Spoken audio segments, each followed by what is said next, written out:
Baik, selamat malam Pak. Selamat malam, Pak. Terima kasih atas waktu dan kesediaannya untuk boleh diwawancarai pada kesempatan ini. Ya, tidak Ya. masalah, Pak.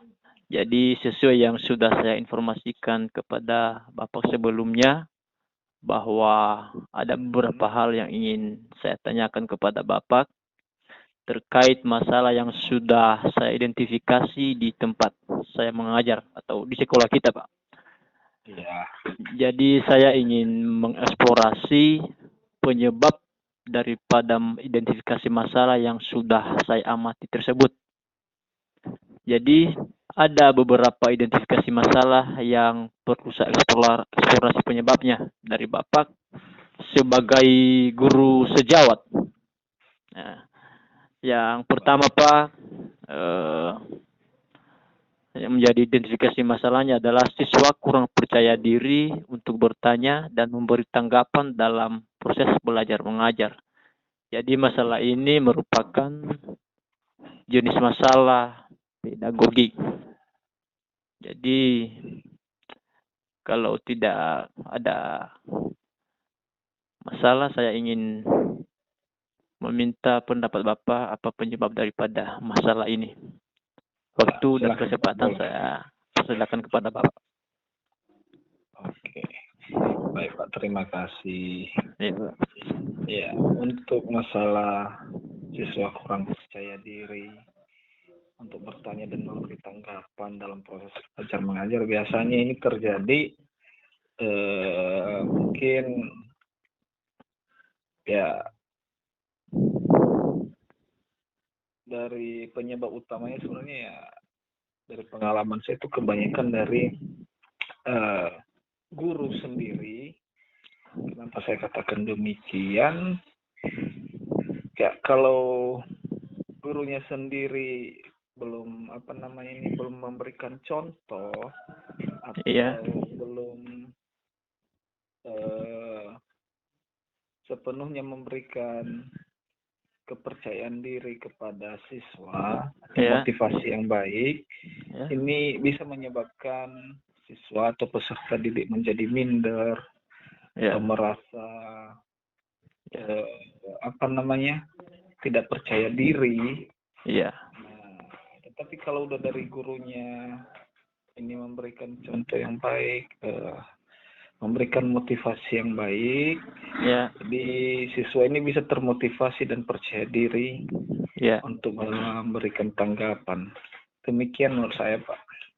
Oh, berarti kita sebagai guru harus juga memberikan penguatan kepada siswa agar mereka selalu memberikan motivasi, Pak. Iya, agar mereka berani menyampaikan pendapatnya ya, Pak ya. Ya, begitu kira-kira, Pak. Oke, Pak. Jadi terima kasih atas jawabannya terhadap masalah yang pertama. Lalu saya ingin melanjutkan bertanya tentang masalah yang kedua, Pak. Yaitu masalahnya adalah siswa tidak memahami materi pembelajaran yang disampaikan oleh guru. Dan ini merupakan jenis masalah dalam kesulitan belajar siswa. Jadi menurut Bapak kira-kira apa sih penyebabnya? Mengapa bisa terjadi masalah begini? Oke. Siswa tidak memahami materi pembelajaran yang disampaikan oleh guru. Biasanya ini kalau masalah utamanya kembali ke guru juga, Pak ya. Masalah utama ini bisa jadi faktornya itu guru kurang persiapan sehingga model pembelajaran yang dipilih mungkin tidak sesuai dengan karakteristik siswa.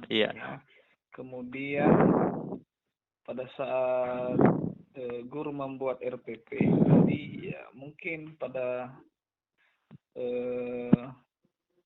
penentuan tujuan pembelajarannya sampai dari indeks pencapaian kompetensi IPK. Ya, ini belum menyesuaikan dengan keadaan siswa. Mungkin biasanya guru terlampau tinggi, penentuan tujuannya mungkin hot semua ya. Sementara siswa kita ya masih belum bisa seperti itu. sehingga ya otomatis siswa tidak bisa memahami kalau tinggi ya. Kemudian bisa jadi juga faktor lain, ada siswa berkebutuhan khusus. Iya. Ya, mungkin dia terganggu pendengarannya atau penglihatannya sehingga tidak memahami materi. Iya. Dan bisa juga ada beberapa siswa mungkin belum bisa berbahasa Indonesia atau belum bisa membaca juga, sehingga mereka sulit memahami apa yang disampaikan guru. Iya, betul. Ya, kembali tadi ke metode pembelajaran, juga mungkin teknik dan strategi yang dipergunakan oleh guru mungkin monoton dan mungkin membuat siswa tidak fokus sehingga mereka tidak memahami materi. Demikian, Pak. Oh, ya, Pak. Berarti untuk masalah yang satu ini yang menjadi faktor utama masalahnya adalah penyebab masalahnya adalah dari guru ya, Pak ya? Ya, mungkin karena guru tidak ada persiapan. Iya. Langsung masuk di dalam kelas untuk mengajar, tidak menguasai materi, begitu kan, Pak? Iya. Oke, Pak. Terima kasih. Kemudian masalah yang ketiga, Pak, adalah siswa kurang menghargai guru. Dan masalah ini terkait dengan relasi guru dengan siswa. Kira-kira apa penyebabnya ini, Pak? Masalah yang ketiga ini. Iya, siswa kurang menghargai guru ya. Iya. Ya, sebenarnya kalau kasus-kasus seperti ini, kita sebagai guru sebenarnya harus bisa menjadi contoh kepada siswa kita. Iya. Kalau kita sudah memberikan contoh, kita menghargai. Walaupun kita guru, kita juga harus menghargai siswa. Iya, betul.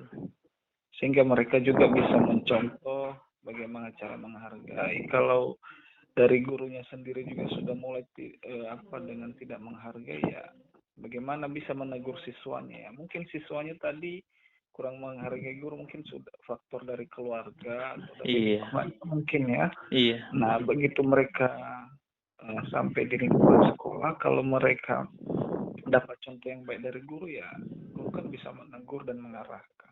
Iya. Kalau seorang guru juga tidak bisa memberikan contoh yang baik, ya mungkin bagaimana bisa menegur siswanya, begitu ya, Pak ya. Iya, betul. Ini bisa jadi tadi karena latar belakang keluarga atau lingkungan. Lingkungan ya. Demikian, Pak. Tapi seterusnya kalau misalkan ada kejadian begini, Pak, ada ulah siswa kepada guru, misalkan siswa melawan guru, apa kira-kira tindakan yang dapat kita ambil untuk kepada siswa tersebut sehingga dia jera dengan perbuatannya itu, bahwa itu salah dan tidak sesuai dengan di sekolah apa yang dia lakukan itu. Itu dia tadi, Pak, kita coba memberikan perhatian khusus lah kepada siswa ini. Juga bisa bekerja sama dengan guru BK di sekolah dan BK di siswa. Ya, bersama-sama mengarahkan siswa tersebut. Ya, bisa juga kita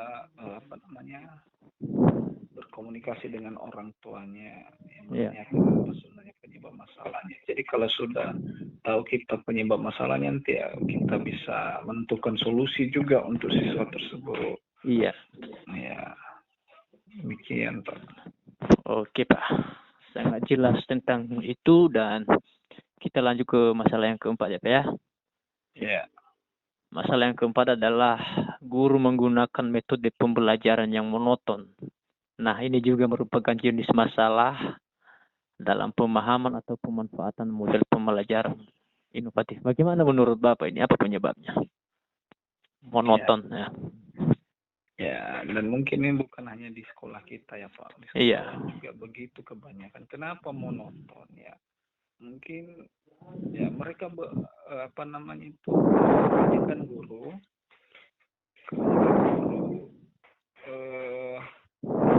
mungkin menganggap belajar itu sebuah rutinitas ya, tidak ada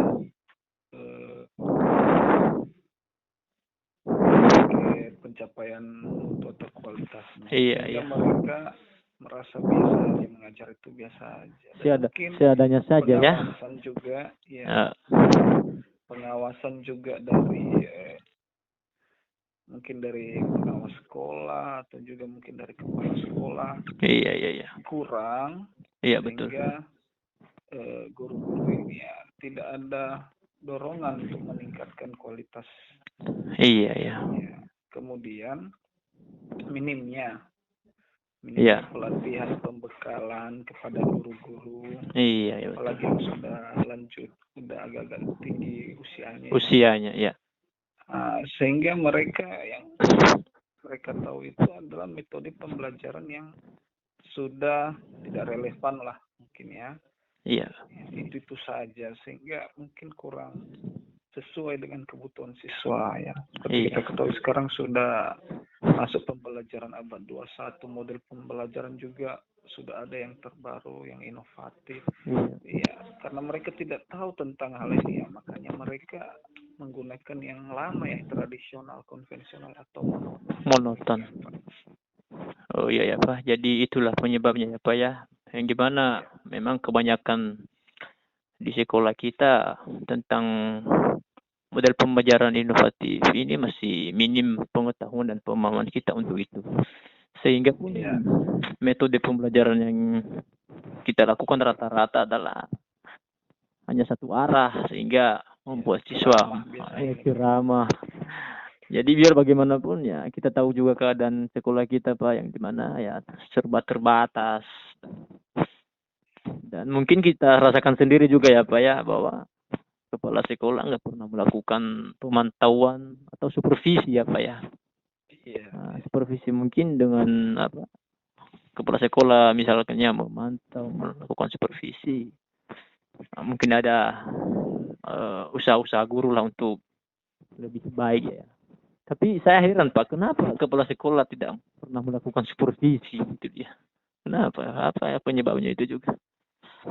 Ya, sebenarnya kalau masalah kepala sekolah tidak melakukan supervisi sebenarnya sudah dilakukan, mungkin belum maksimal Pak. Iya, belum maksimal. Ya, mungkin dengan berbagai kendala ya. Iya.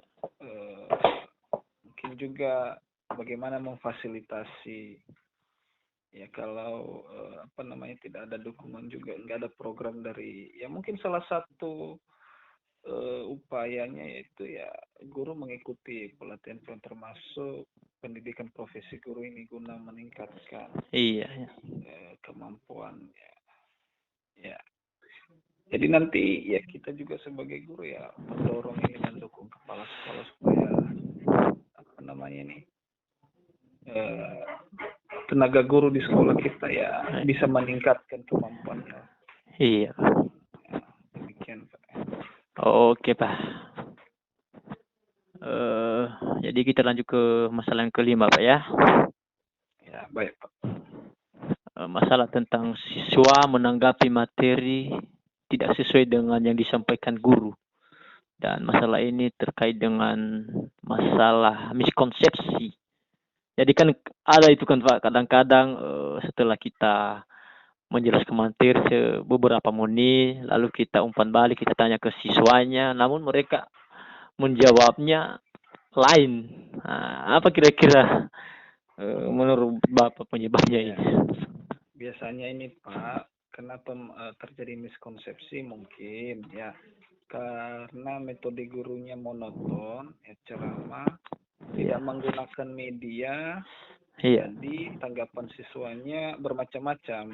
Iya.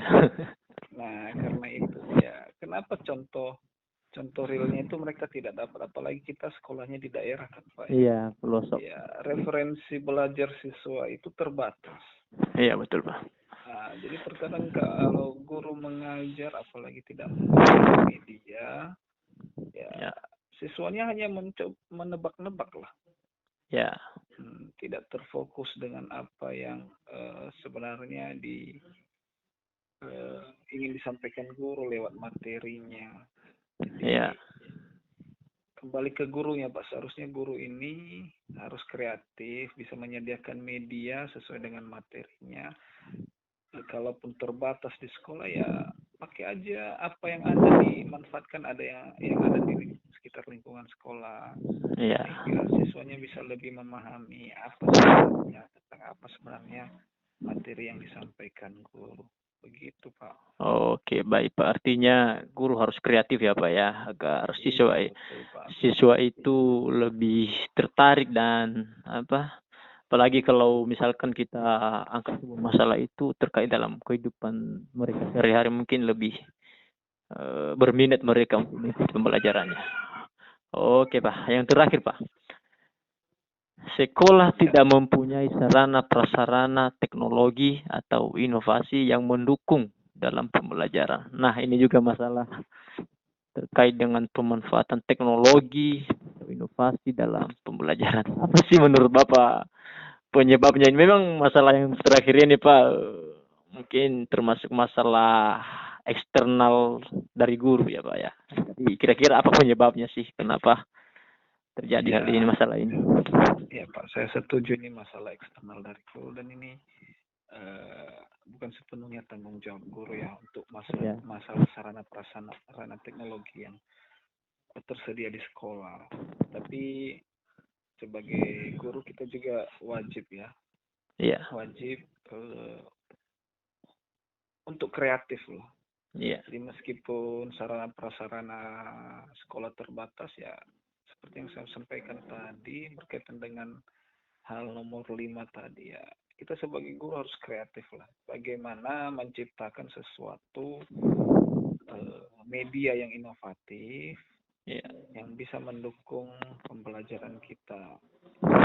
Kita tidak harus bergantung kepada fasilitas atau internet atau apa, cuman kita coba manfaatkan ya, seperti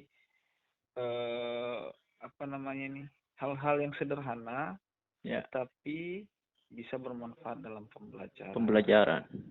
Ya, contohnya kalau ada bahan-bahan di sekitar lingkungan sekolah, bisa kita pakai, kita integrasikan dalam media pembelajaran kita, itu akan sangat lebih baik. Ya, ada banyak sekali sebenarnya sekarang hal-hal yang bisa kita manfaatkan. Contoh kalau ada mata pelajaran IPS itu ya, kalau kita mau buat bola dunia atau globe ya, kita bisa manfaatkan itu tempurung kelapa, kelapa. Ya, kita bentuk dia globe, kita buat dia bisa berputar. Ya, ini tidak harus harus yang teknologi. Tapi ini udah merupakan inovasi itu contohnya. Atau untuk mengajarkan burung Garuda Pancasila kepada siswa ya, kita bisa manfaatkan ada kayu-kayu itu di dekat sekolah ya, kita bisa ukir di situ dari mereka, dan lewat itu kita bisa manfaatkan menjadi media pembelajaran. Kembali ke gurunya Pak, bagaimana sekarang harus kreatif dan inovatif. Oke Pak. Artinya kita sebagai guru jangan bergantung harus ada dulu teknologinya ya Pak ya. Jangan karena nggak ada teknologi yang mendukung di sekolah kita jadi tidak semangat, putus asa untuk mengajar. Oke Pak, jadi semuanya sudah jelas Pak. Dan setelah Bapak beritahu juga apa yang menjadi penyebabnya, saya baru terbuka pikirannya. Sekali lagi terima kasih Pak. Jadi perlu saya sampaikan Pak bahwa ini juga merupakan terkait dengan tugas PPG Pak.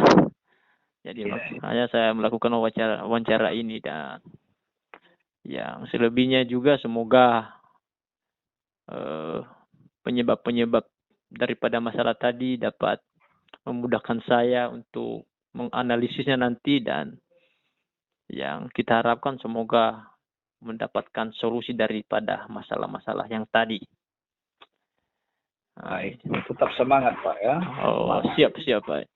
Jadi Pak, terima kasih atas waktu dan kesempatannya untuk bisa diwawancarai ya. Oke. Sama-sama Pak. Saya tidak bisa membalaskan ini sama Pak, semoga Tuhan yang boleh memberkatinya kepada Bapak. Terima kasih Pak ya. Amin, amin. Terima kasih Pak. Selamat malam. Selamat malam. Oke Pak. Ya Bu.